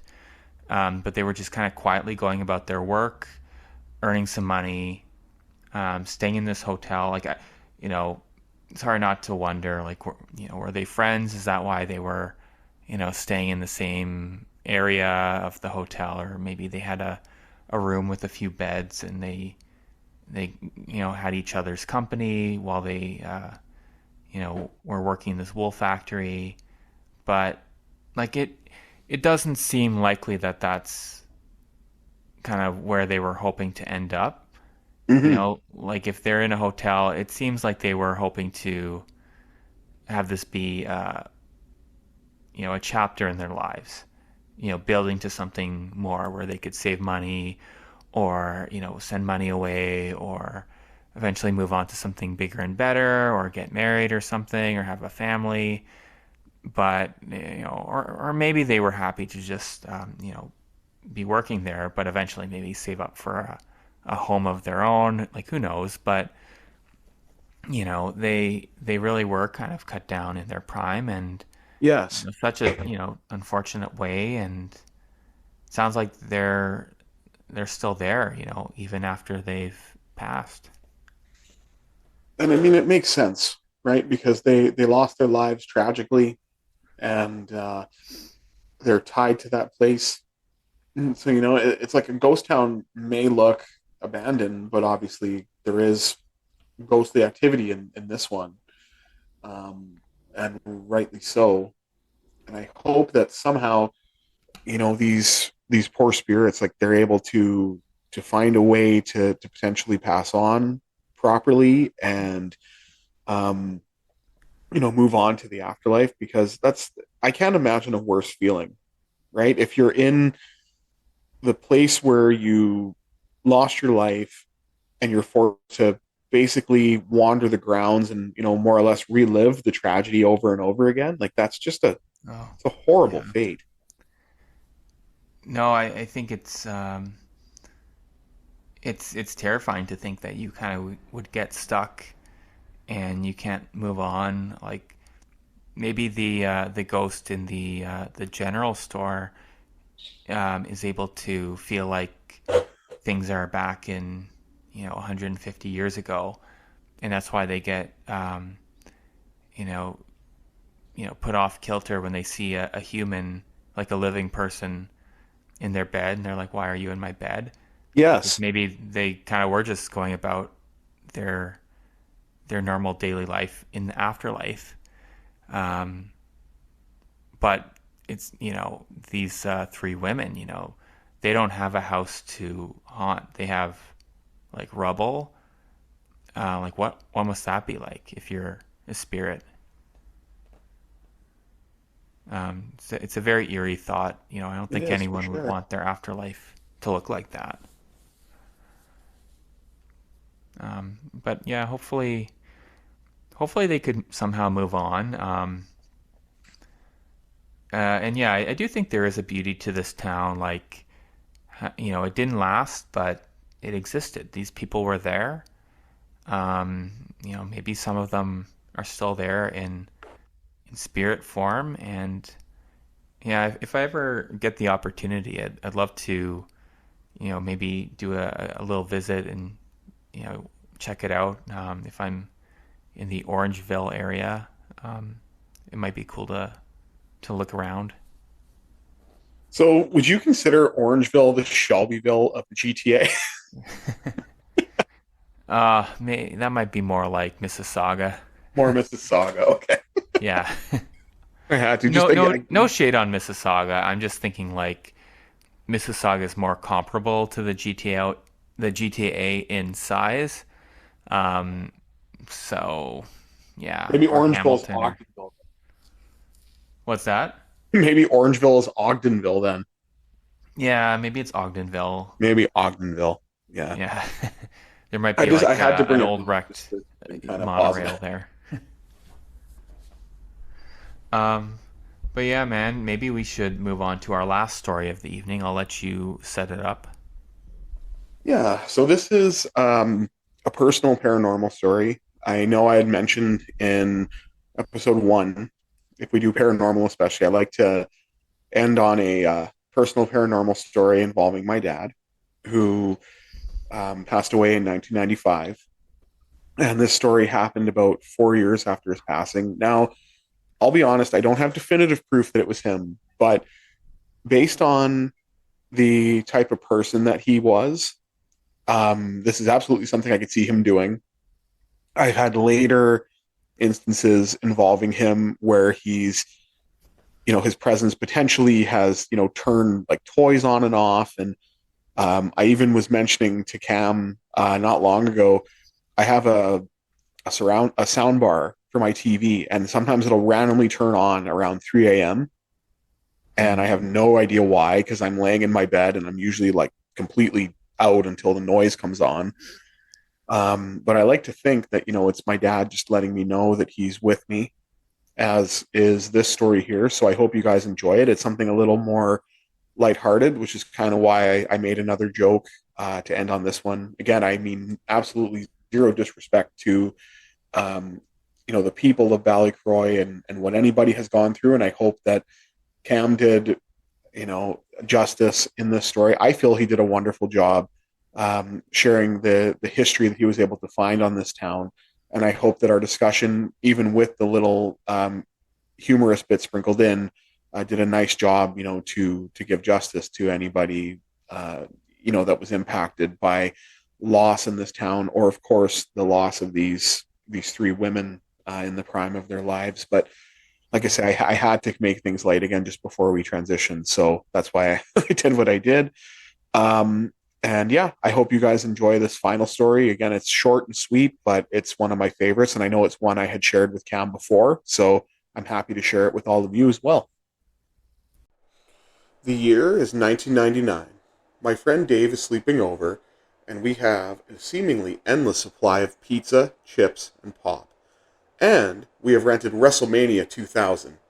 It is truly a simpler time. A time before headsets, Xbox Live, PlayStation Plus, or even online play. Instead of online play, you are sitting on a couch, in chairs, or on a bed, with corded controller in your hand. At the time the incident occurred, Dave and I had been hours deep in back and forth button mashing, keeping a close eye on our spirit meters, attempting to be the first one to land a special move. I forgot to press pause and put my controller down to grab another handful of chips. Suddenly, my character, Kane, starts performing moves to Dave's character, the Big Show, on his own. Dave and I saw the buttons physically push down and pop back up, as if invisible hands took over my controller. We allowed this phantom scenario to play out, and one tombstone later, Kane wins the match. I may not have seen who took over my controller, but I feel I know who it was. My dad. He had noticed how much fun we were having, so he just wanted to join in.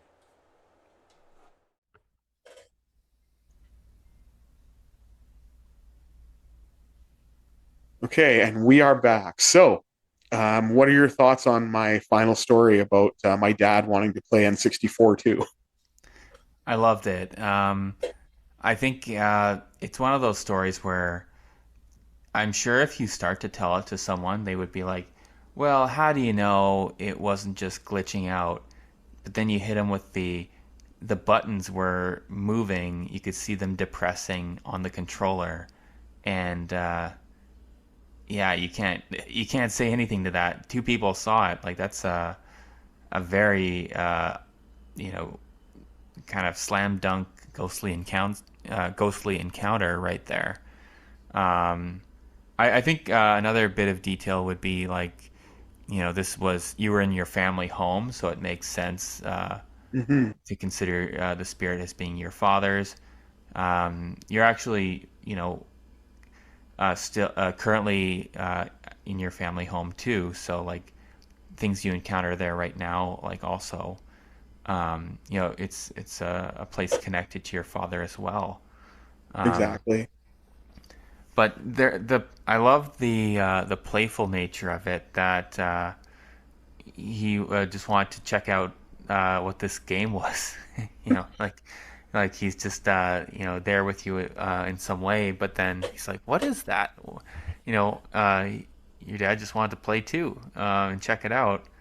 Um, And I want to clarify. So, like, was he, was your friend playing against him, or was like what was happening? Like, was he still Yeah. moving Big Show, or was Big Show just like, were you both so shocked that Big Show was just left uncontrolled, but Kane was just whooping the uncontrolled person's ass, or like what was going on?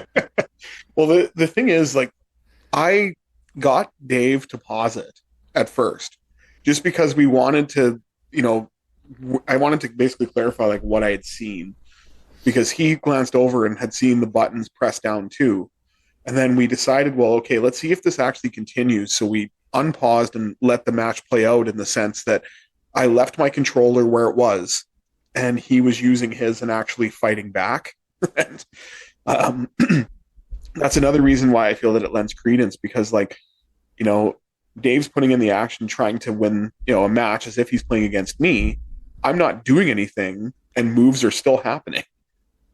And then it won. Yeah, exactly. um, that's such a cool encounter, and it seems like maybe it was a way for your dad to let you know, hey, I'm still here, son.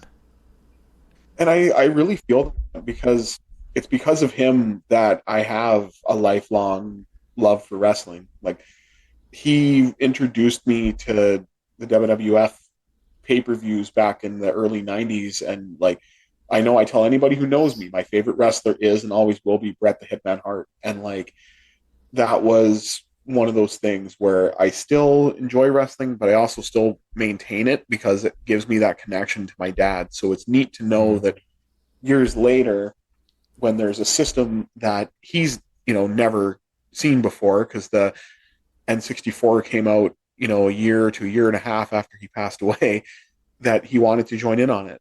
And anytime, I'm playing a two-person game and something like that happens, or again, my soundbar turns on, or something that really doesn't have any other logical explanation, I definitely think that it's him just letting me know that he's here and that he's present. It's a nice way just to say, hey, I'm still around in Mm-hmm. some way. And that's something that really means a lot to me. So I wanted to take the time to share that, because it is really like, it's eerie, because obviously you don't expect to have that happen. But at the same time, it's also, kind of heartwarming. Like, it's Oh, very remind heartwarming. yeah, and it reminds me of your last story, like the petite residence, where it's like, see, now I'm saying petite because the petite residence, because like the first story of that residence, it's unnerving because you don't expect to see it. Just like with me with the controller, I don't expect the buttons to press down.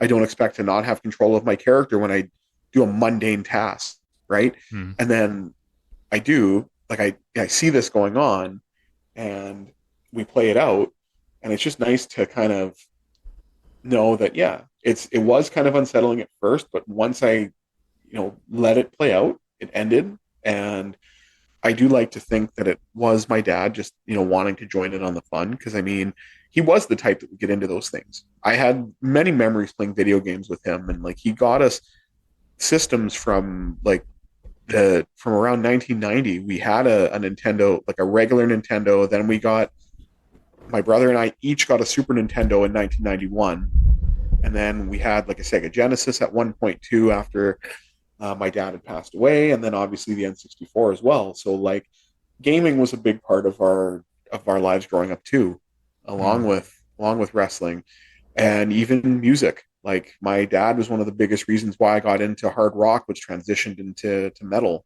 and beyond that. Um, so it's kind of cool to have like a connection of something that had started with my dad when I was very young, and then when I'm approaching, nearly being a teenager at that time, because I would have been probably 11, 12 when this happened. It's kind of neat that like he's still there, and like when I'm entering another chapter of my life in that sense. Yeah.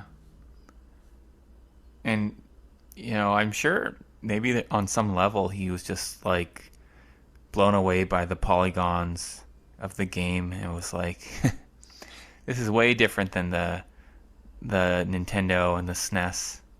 right? Like, let me get in on this. Well, it makes me wonder too. And again, that I hate to use this as an example, just because um, my ex's interpretation of certain things may be suspect, unfortunately, and I can only go by hearsay. But she Hmm. had told me that she had seen my dad on a number of occasions when she was playing Mario Kart on the Switch.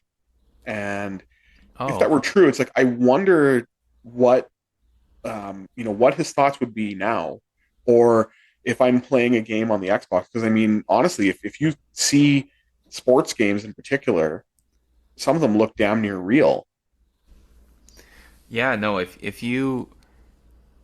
you didn't see any of the 3D games because you passed away before they came on the scene, then like, I know I would be fascinated by them.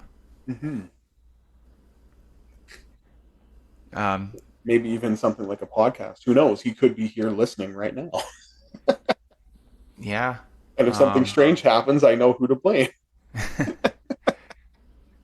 okay, so any glitches that happen, I have an out. I can just like blame it on your dad.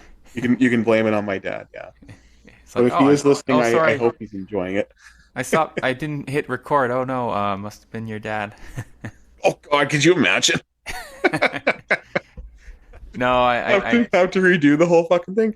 Although I did hear that it was recording, so I think we're good. no. It looks like it's recording. Yeah, no. It's it's funny you mentioned Mario Kart. Like, this isn't a paranormal story, but I heard this one story about this. Do you know how on Mario Kart, um, if you if you if you place very well, your high score, you can have like a ghost appear. Oh Um, no, I didn't know that. no, yeah. So your high score, it basically records every move and step of your racer, and you can Oh, even challenge your ghost, like your highest score, to a hmm. race, and you can like watch this kind of like grayed out version of of the racer kind of like moving about the whole map, and you can try and beat your highest score. Oh Um, wow. yeah, no, it was definitely there for Double Dash, and I had fun playing around with that feature. But I remember hearing this one story about a fellow and his father unfortunately passed away, and his father like had a high score, and he would play his father's ghost on the game, and I Wow. guess he did very well, so it was always very hard to even come close. But one time, this guy almost like this guy actually surpassed his father on Hmm. that map, but he didn't want the ghost to be erased because if you beat the ghost, you become the new high scorer, and then that's the ghost And then for you're the that ghost. map. Oh, okay. So Yeah. he just stopped right in front of the finish line and let his father's ghost player pass him because he didn't want that file to be overwritten. Yeah. I thought that was a beautiful story. No, it really is. That's a very beautiful story, and it's like maybe that's a way too to help give him closure. Especially if he lost his father unexpectedly or at a young age. Yeah. Um, it's nice to have that final connection. So no, I'm glad that you shared that. I had no idea that you could do such a thing, and like I I was even gonna make a joke about it, but I don't know if I should now. No, I think you can, but Because like my again, The Simpsons, right? Like Chief Wiggum, it's a ghost car.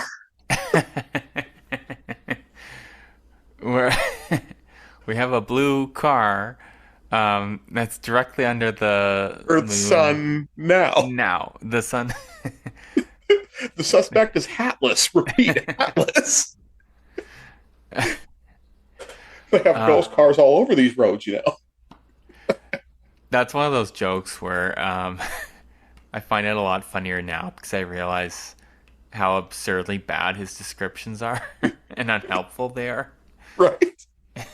Because they're by that place that sells chili. Yeah.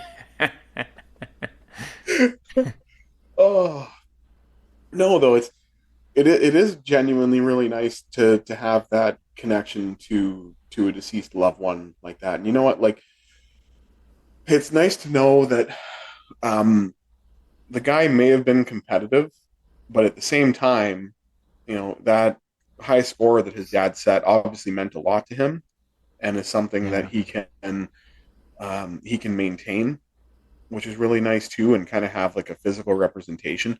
Because I know, like, I have a similar ghost car phenomenon, but like it's completely PC generated in the sense that, like, when I play F1, when you do a qualifying session, you have a ghost car of your like highest competitor, and if they Oh, pass you, you have to chase them around the track until you can overtake them. So that's kind of it's very what I similar. thought of for that too. But I don't have like a story like that where it's like I competed against, um, my dad, unfortunately. But I'm glad you shared that because it tied in really well. And man, yeah, like that's a Mm. really heartwarming story. Where did you find that? I just saw it on the internet. I Wow. remember finding it incredibly heartwarming. It's oddly enough not like there's one other story that I could share. It's another like heartwarming one, but there's these two stories that stick out in my mind about people that really connect with a deceased loved one through video games. But the other one that I've heard a few times is this kid. You know the game Animal Crossing? Yes. So they used to play Animal Crossing on the GameCube, and they liked it, but then they kind of like moved on.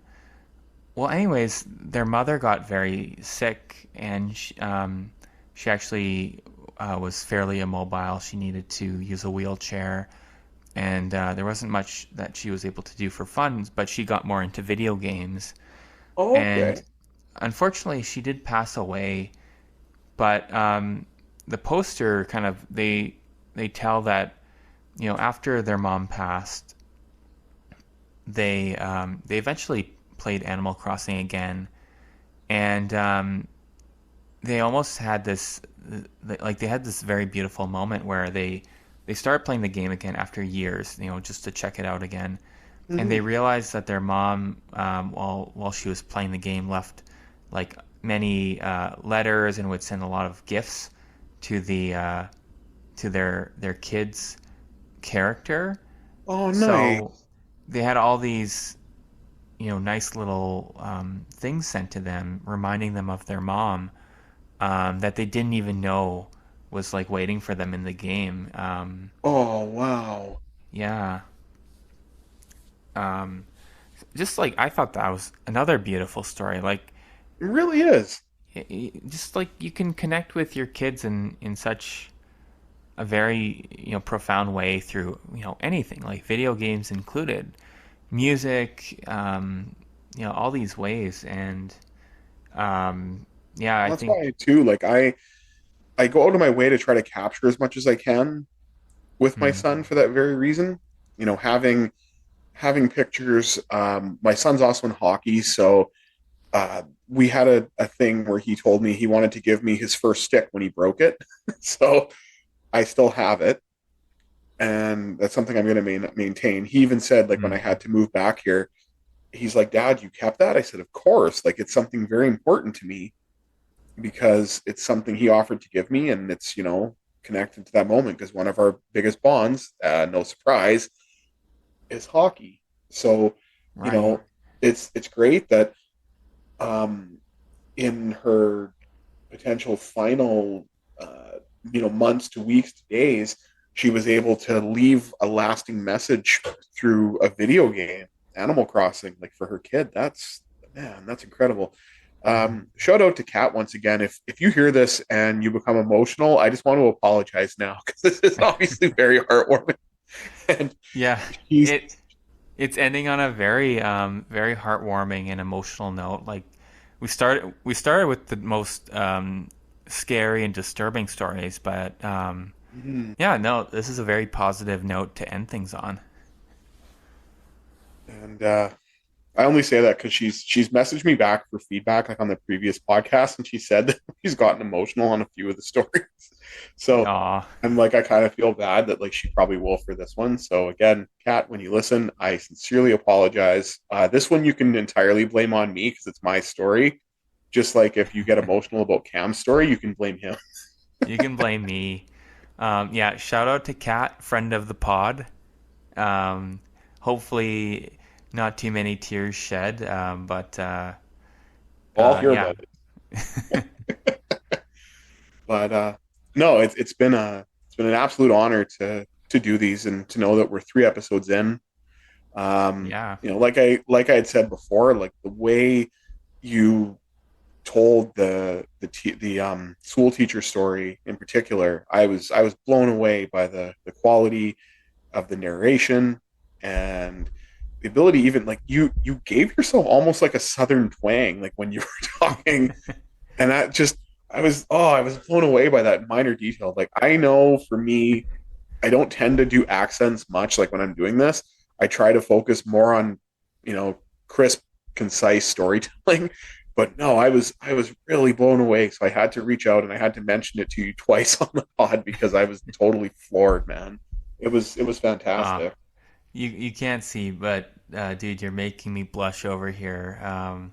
The funny thing No, is, if we had video, I probably still wouldn't notice. I have I have a very Caucasian complexion, so maybe it would not show up as much. Maybe I have a bit too much of a pink cheek already. But no, the whole goal is, this is like our creative output. This is our way to, build on something we love, which is scary stories on the internet. A way to get better at telling them ourselves, um, and man, I think you really kind of bring this like emotional core to the podcast, and not every episode's going to necessarily hit emotionally like that, but when it does, man, like I think it's really something special to have the bravery to kind of tell a very meaningful story that's a personal story, and broadcast it out to the world. Like I think that's very important to do. I think it's a special moment that you can only get here on the Milcam Sessions, and I hope. Great. Now I'm going to get emotional. No, I, I I really appreciate that. Honestly, thank you to our listeners, whether they be friend or first time listeners. Please, again, be sure to leave your thoughts in the comments. If there are any stories that you'd like us to potentially cover, please feel free to leave them in the comments as well, Yeah, because we're always looking for story ideas. It's amazing to know that our timeline, like our production has actually kept up through 3 episodes, doing one a month. It's been doable, which is great because yeah. we both have day jobs. So if anybody's listening and they want to kind of support it and like pass this on to Spotify and potentially get us some Joe Rogan money, like we'll take it. But Yeah, give us that Joe Rogan money. No, yeah, I hope whoever finds this podcast has a wonderful evening or a wonderful day. You made it to the end, so that puts you in a very special club. And yeah, if we get, I think we should try and have a 10 a 10 subscriber special when we get more of a following. So that's my cam guarantee that we'll try and do something like that. But yeah, throw in a like, a subscribe, and yeah, if anyone has any recommendations for future stories, we'll definitely uh, consider it. Um, and thank you once again for listening to two bros who may come across as dorks from time to time, but listening to us definitely. share these stories and goof around too, and throw in some random Simpsons references and a very deep cut Everybody Loves Raymond reference, especially for me because I've never really watched the show, but And there was a Family Guy one there, there was for a Family Guy one there too, yeah. And Family Guy if you're lovers. still mediuming, shout out to Raymond the Medium as well.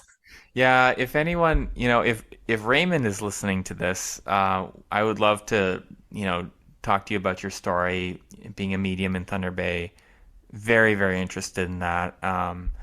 And also kind of like a quasi neighbor. I mean, I lived 1 block away, but same general neighborhood. That would be great. So reach out in the Cheers, comments. everybody, and stay tuned for next month for episode 4. Yep. Cheers. Cheers.